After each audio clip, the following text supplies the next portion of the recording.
Alright guys, so I wanted to start this video series, right? So this is going to be part of like probably maybe like 3 or 4 parts. And I kind of want to go into, now that I've been doing this for 4 or 5 years, how would I take what I know now and go back and start over with investing? And just with the business in general, right? I've obviously been successful enough to keep doing it and keep working, partly due to how I have my overhead structured and the business itself, which is where I don't have an LGS, I don't have a location, I don't have rent, and I can write off part of my mortgage taxes and other things like that by running my business out of my house. I would still do all those things the absolute same, to be completely honest. So that's not really going to be a difference. What I will be going into though is 2 different avenues. One would be the ultra hard work method, which is kind of what I'm doing now. And the other method would be like the ultimate lazy man's approach. I'll start with the ultimate lazy man's approach because it's like literally the easiest thing in the world, right? It's the bare minimum amount of effort that's required. There's no additional turnover that's required. It's just patience. The aggressive approach that takes a lot of work, I'll go into that differently and kind of talk more about what I would do differently with what I've done, because that was the kind of the approach that I took with it. Going back, there's a part of me that wishes I just taken the lazy approach and just bought a bunch of sealed, a bunch of key value singles and that kind of thing. And there's also a part of me that's glad I didn't, because obviously like the more work you put into it, the more effort and the more gains you get back and the more rewards there are. So it's like a trade-off, right? So there's the catch-22 for sure. But moving on from that into the laziest approach to investing in sealed. The simplest way, right? And this is like the base method, right? Let's say hypothetically you had $500, $1,000, $2,000, and $100 a month to spend, right? Most people can spend $100 on magic products, right? If I had $100 to spend a month, I would probably be looking at very specifically booster boxes that were so loved, so sought after. Like everyone loved the set. Example would be like Throne of Eldraine or the Spark. Ikoria was a really strong set with a lot of love for it. You have recent sets, right? Return to Eldraine, Blast, whatever the recent Eldraine set was, right? That was super popular. Phyrexia 1, super popular set, right? Now, I would be basically targeting in a very specific order too. So I would take my $100 a month and I would buy 1 draft box of one of those sets until I had a case. Once I had a full case, I would move on to the next set. That basically allows you each year to purchase about 2 to 2.5 cases, depending on prices, how sneaky you are with what you can get stuff, and where you can get them. I would ideally purchase set boxes over draft for the older stuff or the newer stuff, just because it's like not. I think there's just better EV in the set boxes than the draft. Now, if you have $500 a month to target things, that kind of mixes up the game a little bit more, because now you have a little bit more cash you can dump into it. And this is what I would be doing here. I would probably be looking to purchase about a case a month, and I might even alternate my purchases, so I'd purchase every other month so I could pick up a case of a set and 2 collector boxes, because that would be like the most sensible to me. You'll pick up 2 collector boxes for about $200. You can work out a deal with like a local LGS and walk out with a case for like $580. You're keeping in your budget that way. And I would do that 6 times a year, and I would pick up a decent sealed position of Magic. And when I ran out of modern sets that did really, really well, that are still in that $100 to $120 a box range, I would move into master sets. Pick up a Modern Horizons 1 box, pick up Modern Horizons 2, and then get a case of those and sit on them, because those are just going to age really, really well. Now, if we can go into the $1,000 a month category, which again, not everyone can do this. It's a lot of money to dump into this stuff. There's plenty of people I know that do this. The lazy man's approach now at $1,000 a month is I would be picking up a case of draft, a couple of collector boxes, or I'd just start targeting only collector boxes at this point, honestly. Your most EV is going to be in the collector boxes. Long term, they seem to be doing the best. They're the most resilient outside of March Machines. We don't want to talk about that. Um, but that's where you kind of get interesting. You have $1,000 to spend. You can start looking at picking up your unique things like your collector boxes, and you can even start veering off into reserve list stuff. I don't think it would be smart, even at $1,000 a month, to pick up your $5 and $10 reserve list cards, right? That's not where your money is going to be long term. Your long term stable money is going to be like dual lands, Gaia's Cradle, Mox Diamond, your actual big expensive cards, Lion's Eye Diamond. These cards that are $3, $4, $5, $6, $8, $900 a piece. That's where your long-term stable value is going to be. And I would be looking in Facebook to pick those deals up, because there's always vendors that are moving those singles because they're high volume singles. They always move, they're always going, etc., etc., etc. That's a really good place to target. Now when you hit like that $2,000 a month, now I'd be picking up just honestly a case of collector boxes every month. It's a six box mini case. I would be buying any collector box that is available. And I'd be buying them just case at a time, case every month. And then the other, $800-ish a month that's left over, I would be dumping into high value reserve lists until you have play sets of everything, right? Play set of Mox Diamond, play set of every duel, play set of Gaia's, play set of, what's another good spicy thing you could pick up? Sliver Queens. There's all sorts of good stuff you can pick up. City of Traders, like all these nice things. Survival of the Fittest. Pick up play sets of this stuff.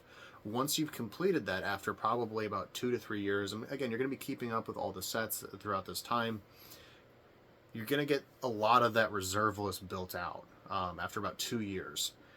Take your money, take your sealed, and that's when you start looking. And this is going to be applicable for like $100 a month, $200, $500, $1,000, $2,000, $10,000, whatever your price category is.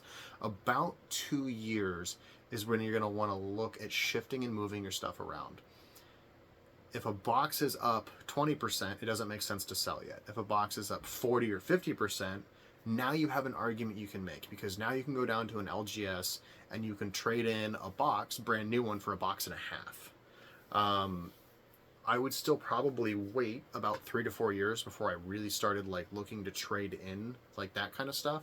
But what I would be doing is taking any of those reserve list singles you picked up, their collector boxes that have done very, very well, and I would be looking to trade those into play boxes, draft boxes, and more reserve lists, like dual lands, and specifically dual lands. I cannot emphasize enough how stable and long-term dual lands have been. It is quite literally like the reserve list gold and silver bullion, right? Like they don't vomit downhill more than 5 or 10%, and then they always recover. They always go up in price just a little bit every year. They just kind of chip up 1 or 2%. Like they're always just freaking stable, and there's always people buying them, like always. So like if you want liquid, dual lands liquid, boom, like you can go make a post and you're gonna have 20 buyers for them. That allows you to be flexible and then take your time moving your sealed. At that 3 to 4 window year mark, that's where stuff starts to get interesting, right? Now you can start taking boxes and start moving it around. But what if you don't want to spend the time in Magic, right? The reality is if you really want to maximize, your investments, I would actually say stay away from Magic Sealed. The best bang for your dollar is going to be Weiss Sealed and Pokemon Sealed. And you're like, oh, dude, ha ha ha, like, what? Of course Pokemon's the best. Well, yeah, but no one buys the crap.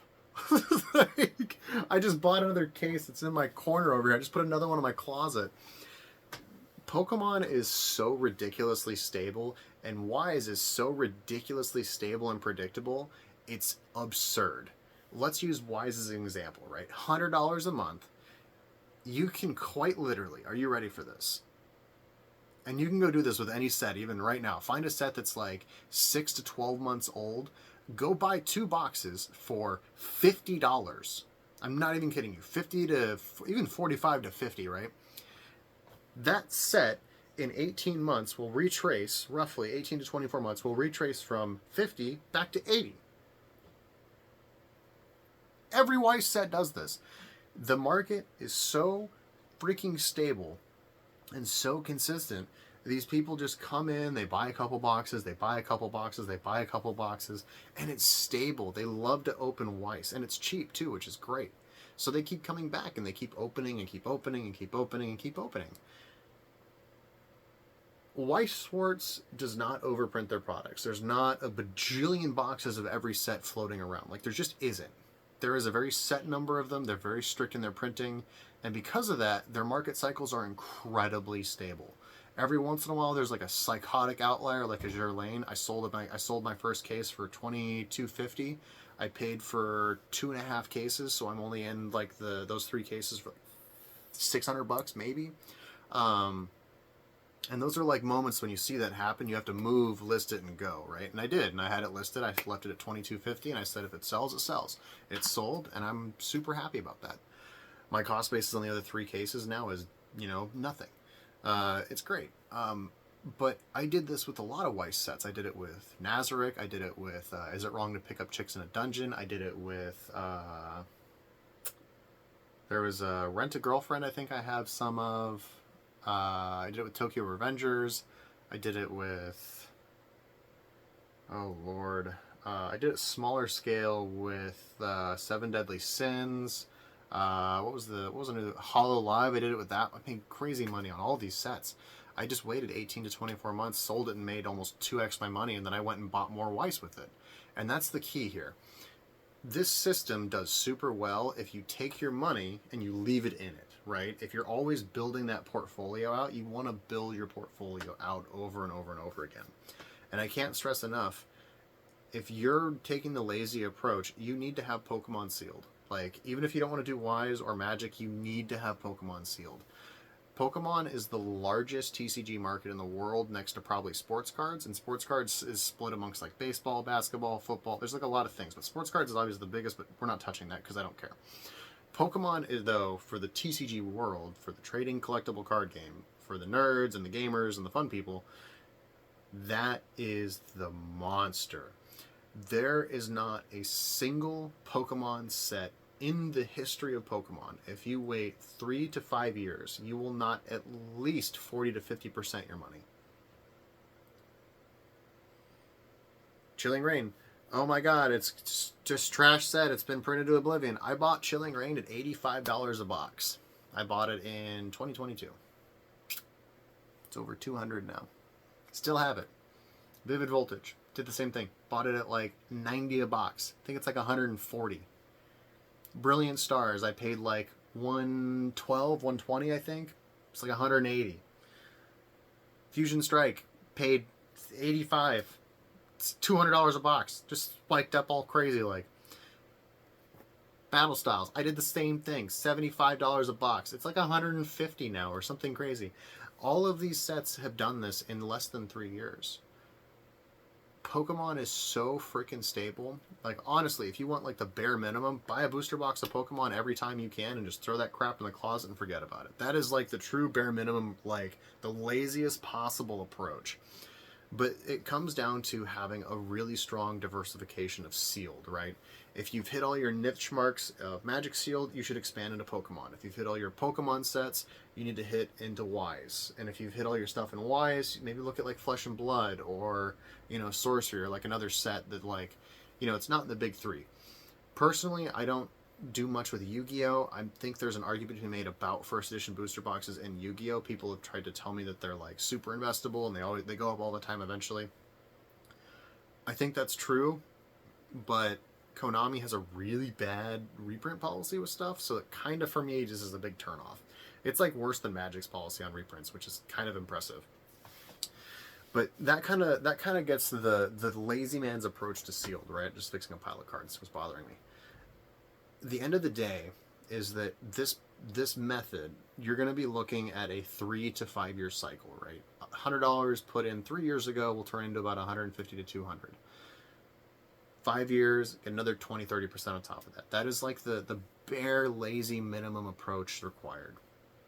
The approach that I took was I did everything, right? Like I bought sealed, I bought singles, I bought sets, I bought new stuff, I did collection buying, I went apeshit, I went hard.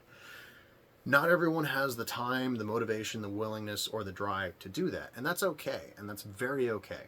The reality is the people that are doing the long-term holding on this sealed, 9 times out of 10 are gonna do amazingly well. The people that get wrecked are the ones that are like, oh, master sets are going up, they're up 60%, time to buy 2x2 again, guys. Okay, you're gonna get wrecked. If you're buying stuff that's in the process of spiking 30-40%, guess what it's gonna do? There's a higher chance that it goes back down 30-40%. Stay away from that stuff. Like, that's what you get wrecked on. I repeatedly avoided buying Fusion or Evolving Skies. That went from 400 to 600 to 500 to 600 to 450 to 550. It's just swung back and forth 10-20% over and over and over. And I'm sure that that set will one day absolutely hit $1,000+ a booster box. I have zero doubts. But for the price of one booster box, I purchased a case of Chilling Reign. For the price of another booster box, I purchased a case of Fusion Strike. For the price of another booster box, I picked up Vivid Voltage, I picked up Battle Styles, I picked up Brilliant Stars, and, you know, I picked up 6 or 7 other sets of Pokemon. So I would have been, you know, 3,000, 3,200-ish for a case of 6 on Evolving Skies. I spent the same on 6 other sets, and I have 6 that plus $1,000 in sealed now. That was my logic, and I even did a video on it too, if someone wants to go back and find it. I literally did a video on why I stayed away from Evolving Skies. I knew that these other sets were just going to be... It was easier for a box of Chilling Reign to go from 85 to 150 than it was for Evolving Skies to go from 500 to 700. Or even 500 to 1,000. Because if we're doing this doubling rule here, right, it would have to be from 500 to 1,000, 80 to 160. I knew it was so much easier for Chilling Reign, Fusion Strike, Evolving Sky, all these other sets, not Evolving Skies, but all the other sets, to do that 200% gain faster and easier than Evolving Skies.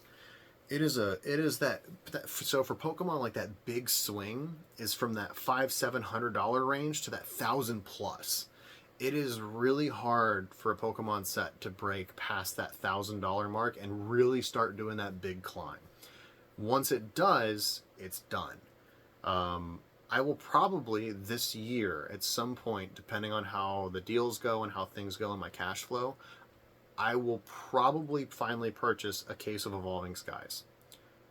I don't know when I will do it, if I will do it, and there's a good chance that I don't, just because, again, like, if I can buy $3,300 of Pokemon and I can get 6 other sets, it just makes more sense for me to keep buying those other sets. So, like, the more sets I can expand to and pick up, the better. The next video, I'm going to go into the more aggressive approach, right? And there's several avenues to do that. And I'm going to kind of break down into lessons learned, things that I would do differently, how I would approach it differently. A lot of things that I learned in the past 4 or 5 years now that would have made my life a lot easier now. I'm obviously very comfortable doing what I'm doing. I've done very well with the business and stuff, but there are a few things that if I had the opportunity to, I would have gone back and changed. And a part of that is just because, you know, I was still new to things, I was learning things, I was trying to collect the stuff that I wanted at the same time, and I just wasn't quite in that right mindset to fully optimize yet. I've gotten there now, but like I said, it's been a journey, and there's a lot of lessons and some punches on the chin that I had to take to get there. But I'm going to go ahead and cut this video here. This will be the first start of the series. I don't know what I'm going to call it yet. It might be like, I don't know, the Lazy Man's Sealed Approach to Investing. That might be it. That's a good title. I'm going to go with that. The Lazy Man's Approach to Sealed Investing. So that'll be kind of that goal, right? And I might go further in the next video, kind of talk about like more diversification, sets and things like that. Still buying it. It's awesome. Sell me your Modern Horizons 1, $160 a box. Selfless, shameless plug. There it is, boys and girls. One girl. There's one girl that watches my videos probably. It's my wife. Don't tell anyone. But it's been an interesting journey. I love it. I can't wait to see what the next 5-10 years do. Now that I've spent the first 4 or 5 years, a lot of my lazy sealed that I purchased is now starting to do incredibly well. And I'm going to start practicing what I preach, right? Which is taking a little slice of it and moving it into other stuff. And that, at the end of the day, is where you make your big money, right? For me, I really would like a Pokemon box before I sell it to be about $300-400. My logic behind that is I want to take 2 boxes and buy 6. I don't care how long I have to wait to do that. There's some that are getting very close that I can start doing that with, but Pokemon releases, like, I think it's like 7 or 8 draft boxes a year, which means I need about 12 sets to pay for most of the year's sets, or 12 boxes to pay for most of the year's stuff. I don't think I'm quite there yet, but I'm definitely getting close. Especially with like Chilling Reign. Like Chilling Reign's like $200 something a box, I think now. You know, Fusion Strike is up there now. There's definitely some sets that are like I'm getting pretty close. I might have to wait another year or two before I can really start doing that like actively. But you know, we might be doing some slicing of the pie here this year. We'll see. And I might even work out a deal with my local LGS too. I don't know. Give them my old boxes, get a case of the new stuff. Who knows? We'll see. But yeah, guys, next video is going to be about the hard grind, right? We're going to go to the hard grind, the hard knocks, the hard choices, and the hard way to make money, but the probably long-term better way. I've certainly done extremely well with it, but, you know, there's a lot more work involved, so it takes a different mindset and a different, you know, approach to it. I'm going to go ahead and wrap this video up, though, guys. I actually ended up going a little bit longer than I wanted to. This will probably be, like, I think about 3 or 4 videos total. I might go 2, but I don't think I'll be able to wrap this up in 2. I think it'll probably be like 3 or 4, and I'll like knock these and mark them on the thumbnail and stuff so that you guys know. But this is mostly the idea behind this video series, right? Was to take 5 years of knowledge and try and like impart it and leave it out there for you guys if you want to start following my steps. I hide nothing. You guys see what I purchased things for. I tell you quite literally what I bought the Modern Horizons for. My cost basis is $160 to $170 a box. I tell you exactly what I'm doing. I open up UMAs. You guys have the videos on here. I'm opening up heavy hitters. You know, I'm very candid and very open with what I'm doing. I'm not hiding anything. I sell everything on TCG Player. I don't use this platform to heavily monetize things. People message me, and if they message me, great. If they don't, I am not using this platform to go advertise, oh, look at this 6 slab, look at this slab, look at this slab, look at this card. Like, I'm not trying to turn this into like an auction house, right? Like, this is about my journey of making millions of dollars with trading card games, Magic specifically, and Yu-Gi-Oh, or not Yu-Gi-Oh, but Magic, Pokemon, Weiss, Flesh and Blood. This is my journey. I'm not hiding things. I'm being very candid, and I don't mind sharing my knocks and my lessons and things that I would do. So this was kind of just the lazy man sealed video. If you guys found this helpful, let me know in the comments down below. But otherwise, go ahead and like and subscribe, and we will see you guys soon. Enjoy the video on Wednesday. Bye, guys.